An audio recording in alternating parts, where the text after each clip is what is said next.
The National Assembly's annual audit of the Moon Jae-in administration kicked off on Wednesday, during which government ministries and agencies will be grilled by lawmakers. And it was quite the first day at the National Assembly, with the country's top diplomat making comments that caught many off guard. Our Kim Min-ji starts us off.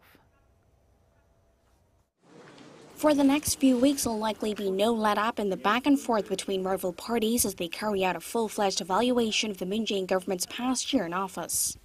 Among the 12 parliamentary committee audits underway on Wednesday, the Foreign Affairs Committee was no exception, the subject of debate being the remarks of the foreign minister. Is the government willing to lift the May 24th measure? Yes, I believe it's being reviewed. The May 24 measure are sanctions imposed on the North after its deadly torpedo attack on a South Korean warship in 2010, which included a ban on trade and investment. While the ruling party said such bold measures are needed to boost the peace momentum, it drew strong criticism from the opposition bloc, which pointed out that North Korea has neither apologized for the attack nor has a promise not to repeat such acts. They also objected that concrete developments towards denuclearization are still lacking, especially when it comes to the North submitting a list of its nuclear weapons and facilities.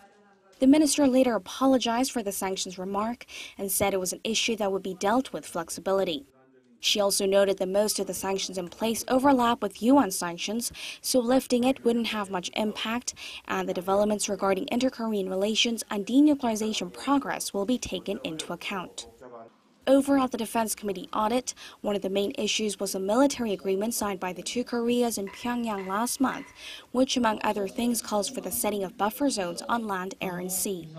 The ruling party said the agreement eliminated the threats of conflict and will reduce accidental military clashes, while the opposition said the Seoul compromised its security posture by preemptively deciding to disarm the military. At the Land and Transport Committee, under the microscope were the government's real estate measures.